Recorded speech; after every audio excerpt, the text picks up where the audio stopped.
Hello students, आज के इस वीडियो में हम देखने वाले हैं कक्षा 11 गणित का पहला अध्याय समुच्चय से संबंधित कुछ टॉपिक। इन टॉपिक में मैं आपको बताने जा रहा हूं समुच्चयों पर संक्रियाओं के अंतर्गत आने वाले कुछ सब टॉपिक्स। यानी कि आज हम बात करने वाले हैं सम्मिलन यानी यूनियन, यू से प्रदर्शित करते हैं। सबनिष्ठ यानी इंटरसेक्शन, उल्टा यू बनाकर प्रदर्शित करते हैं। अंतर, डिफरेंस यानी माइनस लगाकर प्रदर्शित करते हैं। पूरक यानी कॉम्प्लीमेंट, ऊपर समुच्चय के ऊपर डैश लगाकर हल्का सा हम प्रदर्शित करते हैं। और एक सूत्र के बारे में आज के सारे हमारे टॉपिक्स हैं, ये सारे समुच्चय से रिलेटेड टॉपिक हैं।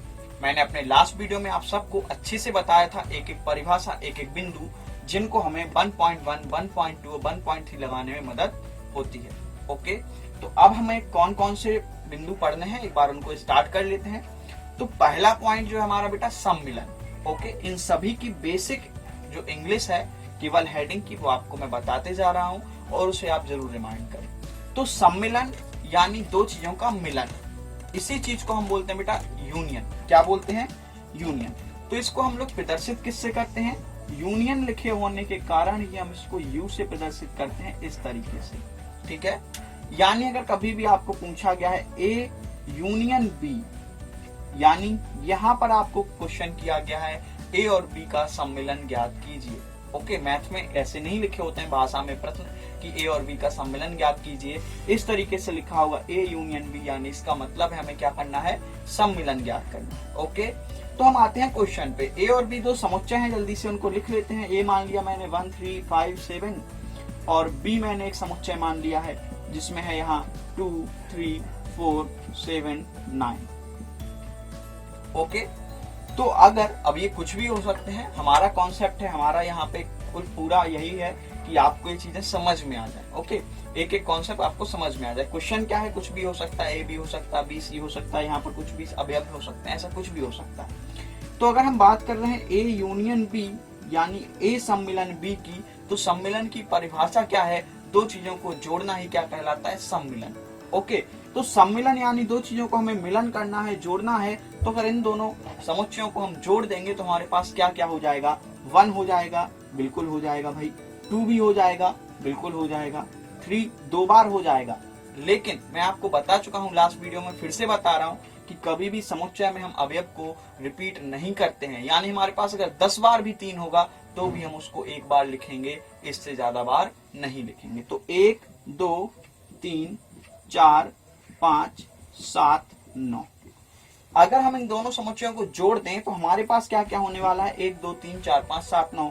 इसी चीज को हम बोलते हैं बेटा सम्मिलन यानी यूनियन, यू से प्रदर्शित करते हैं। ओके, अब आते हैं अगले टॉपिक पे, सर्वनिष्ठ। सर्वनिष्ठ यानी बेटा इंटरसेक्शन, यानी और अच्छे से मैं आपको बताऊं तो इसका मतलब होता है बेटा कॉमन।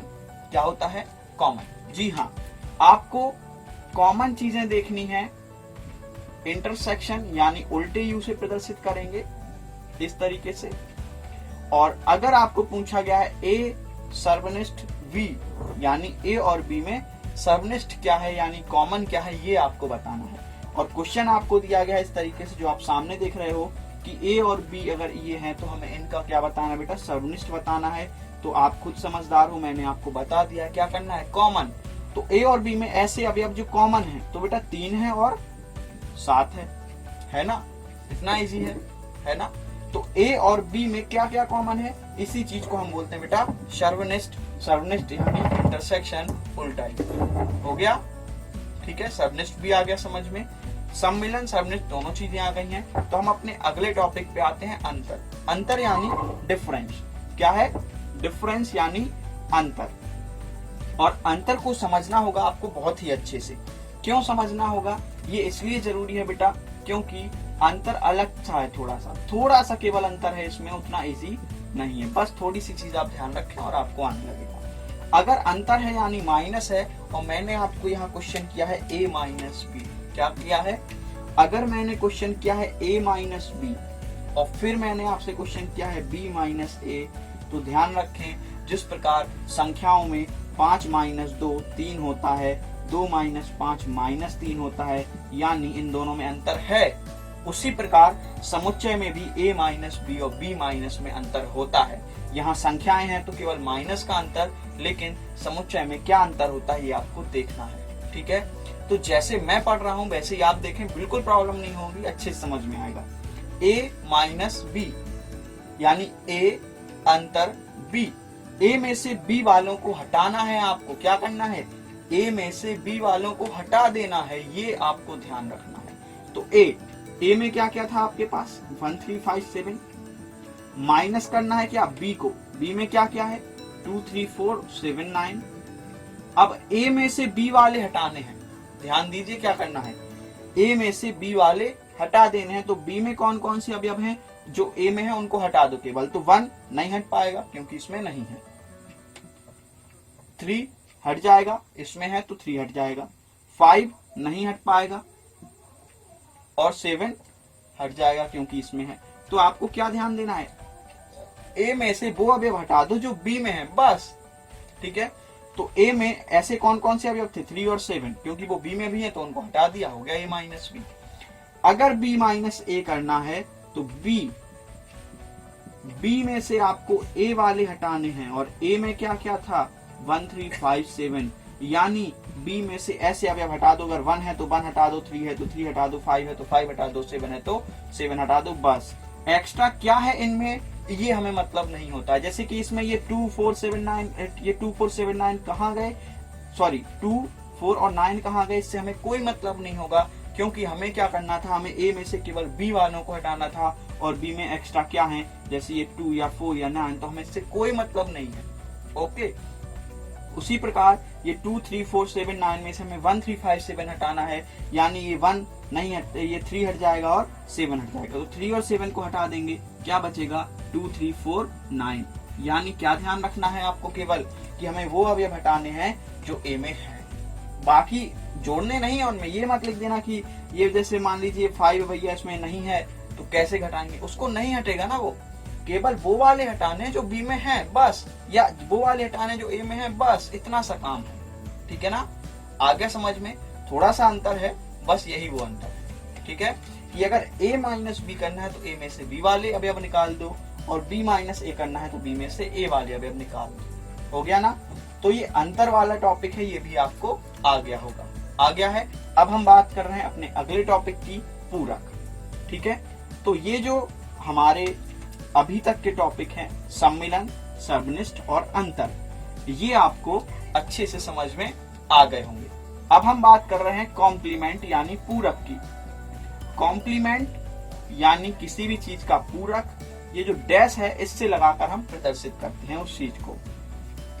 तो भैया पहले तो बहुत ही बेसिक तरीके से समझ लेते हैं कि पूरक होता क्या है एक्चुअल में। जैसे कि फॉर एग्जाम्पल मेरे पास, मुझे टोटल 100 रुपए की जरूरत है, कुल कितने की जरूरत है 100 रुपए की।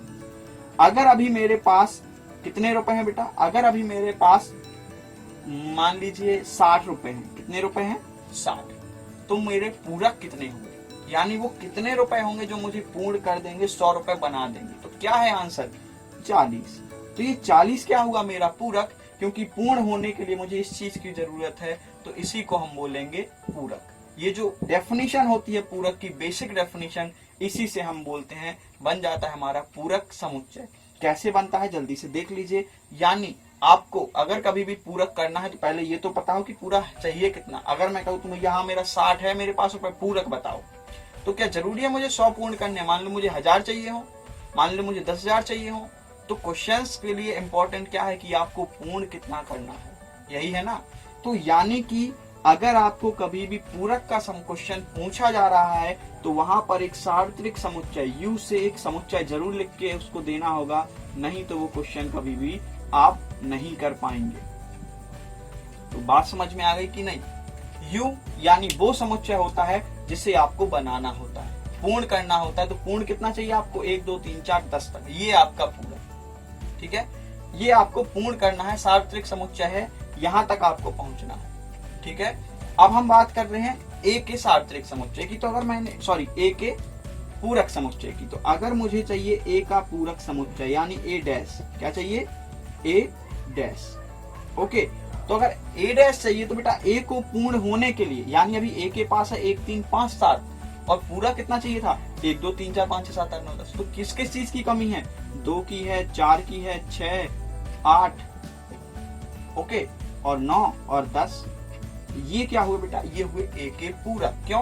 क्योंकि इन चीजों की ए को जरूरत है यू बनने के लिए। इसी प्रकार बी को किन चीजों की जरूरत है जरा बता दो, यानी बी का डैश क्या है, बी का पूरक समुच्चय क्या है, बी को जरूरत है 1 की और 5 की और 8 की और 10 की। तो ये क्या हुआ, ये हुआ बी का पूरक, ये हुआ ए का पूरक। ठीक है, अगर मैं यू नहीं देता और फिर आपसे क्वेश्चन कहता तो मैं ऐसा कभी नहीं कर पाऊंगा, क्योंकि फिर कोई आंसर नहीं बन पाएगा। ठीक है, तो u यानी जहां तक आपको पहुंचना है पूरक जो पूर्ण समुच्चय है, पूर्ण बिल्कुल, तो कितना है ये a, जो भी आपको a या b समुच्चय दिए जाए, x y दिए जा सकते हैं, e f दिए जा सकते हैं, फिर आपको डैश निकालना है, यानी पूर्ण होने में किस किस चीज की कमी है वो लिख देना है। इसी को हम बोलते हैं पूरक समुच्चय।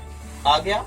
ठीक है, तो आपके 4 टॉपिक जो थे सम्मिलन, सर्वनिष्ठ, अंतर और पूरक समझ में आ गए हैं। बहुत सरल है, इतने ही सरल ये पूरा चैप्टर है, चैप्टर नंबर 1। बहुत ही मजा आने वाला है। अभी आपको मैं जो सूत्र बता रहा हूँ वो भी बहुत इजी है, उसको भी लगाने में आपको बहुत मजा आएगा। क्वेश्चंस हैं, बस ऐसे ही लिखते जाओ और सारे क्वेश्चंस करते जाओ। तो अब जो क्वेश्चंस की हम बात करेंगे एक्सरसाइज 1.4 और 1.5 में, तो उसमें बेटा आपको जो क्वेश्चन मिलने वाले हैं वो थोड़ी से हो सकता है लेंथी हो। इसमें मैंने केवल क्या कहा, a माइनस बी या b माइनस सी। आपको जो पूरा क्वेश्चन हो सकता है वो काफी लंबा हो, यानी पहले b माइनस सी निकालो, फिर उसका पूरक निकालो, फिर हो सकता है यहाँ a इंटरसेक्शन b दिया गया हो, फिर हो सकता है इनका यूनियन हो। यानी छोटे छोटे काफी सारे क्वेश्चंस को मिलाकर एक बड़ा क्वेश्चन भी दे सकते हैं आपको। तो पहले b माइनस सी निकाल लेना, a और b का सर्वनिष्ठ निकाल लेना, फिर यहाँ उसका पूरक निकाल लेना, और फिर जब ये चीजें आ जाएंगी तो उसका क्या कर देना, सम्मिलन।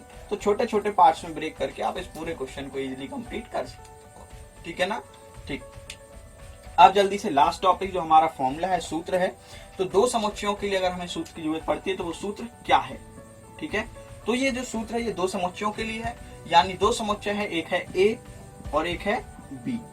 ठीक है, ओके, a b हो सकता है, x y हो सकता है, e f हो सकता है, w z, जो भी लेना हो वो आप ले लीजिए। मैं a और b से फॉर्मूला बना देता हूँ, फिर आप उसको देख लेंगे। यानी n a, n मतलब संख्या, यानी a में अवयवों की संख्या, एन बी यानी बी में अवयवों की संख्या, ए में अवयवों की संख्या, ये हो गई संख्या है एक, एन ए क्या होगी, एक संख्या, एन बी क्या होगी, एक संख्या, n A union B plus n A intersection B. बस इतना सिंपल, ये आपका सूत्र है, n A plus n B बराबर n A union B plus n A intersection B. ये सारी संख्याएं होती हैं, 3 चीजें आपको दी जाए, हो सकता है ये तीनों दी जाए, ये पूछ जाए, या ये तीनों दी जाए, ये पूछ जाए। इस तरीके से काफी क्वेश्चन है, टोटल 8 क्वेश्चन है आपके पूरे एक्सरसाइज में। ओके, तो अब इन क्वेश्चंस के लिए थोड़ी सी जो आपको जरूरत है वो एक बार देख लीजिए। तो ये जो यूनियन है बेटा, ये इसका मतलब होता है बेटा कम से कम एक। क्या होता है? कम से कम एक। अगर भाषा में लिखा हो कम से कम एक या चुनने वाले लोगों की संख्या, तो उसको हम क्या बोलेंगे, यूनियन। और अगर दोनों लिखा हो तो दोनों को हम क्या बोलेंगे, इंटरसेक्शन यानी सर्वनिष्ठ। समझ में आ गया? ठीक है, ये फॉर्मूला आप हमेशा याद रखें, क्योंकि अभी आपको यहाँ पे भी पढ़ना है, लास्ट चैप्टर है आपका प्रायिकता, उसमें भी सेम फॉर्मूला पढ़ना है, कक्षा 12 में आप आ जाएंगे तो फिर से ये फॉर्मूला पढ़ना है। यानी ये इंपॉर्टेंट फॉर्मूला है आपके लिए, इसको आप सदाबहार माने और हमेशा के लिए याद रखें। ठीक है, n A plus n B बराबर n A union B plus n A intersection B. ठीक है, क्वेश्चन की बात करें तो क्वेश्चन नंबर 1 अगर हम आपकी एक्सरसाइज का देखें तो क्वेश्चन नंबर 1 बहुत ही इजी क्वेश्चन है, साफ साफ लिखा हुआ है, डाटा आपको दिया गया है, 3 चीजें दी गई, चौथी निकालनी है। एन एक्स यानी अगर हम इसको एक्स बोले तो ये है 17, वाई बोले तो ये है 23, यूनियन उसने दे रखा है आपको 38 और इंटरसेक्शन उसने आपको पूछा है। ठीक है, तो 17, 23, 40 और 38 इधर माइनस हो जाएगा, तो आंसर क्या आ जाएगा बेटा, 2। इस तरीके से आपका क्वेश्चन दिया गया है। ठीक है, इसी का जो क्वेश्चन नंबर, अगर मैं एक और पढ़ दूं आपको भाषा से समझाने के लिए, तो क्वेश्चन नंबर 3 जल्दी से उसको भी देख लीजिए आप।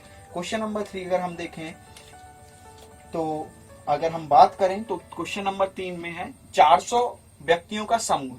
तो जो समूह होता है, पूरा होता है, वो यूनियन होगा आपका इस तरीके से। तो एन ए यूनियन बी, ये कितना हो गया बेटा, 400। ठीक है, हिंदी बोलने वाले कितने हैं 250। तो ए से अगर हम हिंदी को प्रदर्शित कर रहे हैं तो ए कितना हो गया 250। बी से अगर हम अंग्रेजी को प्रदर्शित करते हैं तो बेटा बी वाले कितने हो गए 200। यहाँ आप लिख देना साइड में कि ए है हिंदी वाले और बी हैं आपके अंग्रेजी वाले। ठीक है, ये चीज आप जरूर प्रदर्शित करें ताकि क्लियर हो जाए। ठीक है, अब उसने क्या पूछा है दोनों बोलने वाले, तो दोनों मतलब क्या है बेटा इंटरसेक्शन। क्या है इंटरसेक्शन। तो ये चीज आपको चाहिए है। फॉर्मूले में मान रख देंगे 250 और 200 जुड़ जाएंगे 450, ये चीज घट जाएगी। तो ये फॉर्मूले में जब आप मान रखोगे तो आपको क्या आ जाएगा इसका आंसर 50 निकल के आ जाएगा। है ना, बहुत ही सिंपल। हाँ, तो इस फॉर्मूले को आप हमेशा याद रखें, इसके क्वेश्चंस करें 1.4, 1.5, 1.6 कंप्लीट करें। ओके, एक मैं आपको जाते जाते इंपॉर्टेंट पॉइंट बताते जा रहा हूँ, कभी कभी क्वेश्चंस में ये चीज आ जाती है। ठीक है, तो अगर कभी कहा जाए आपसे कि दो परस्पर अपवर्जी समुच्चय हैं, कैसी समुच्चय हैं परस्पर अपवर्जी, तो इस वर्ड का मतलब होता है परस्पर अपवर्जी का मतलब दो चीजें जिनमें कुछ भी कॉमन नहीं है। ठीक है, तो ऐसे समुच्चयों के लिए ये चीज आप मान के चलिए कि इंटरसेक्शन उनका क्या होगा 0 हो जाएगा। क्यों?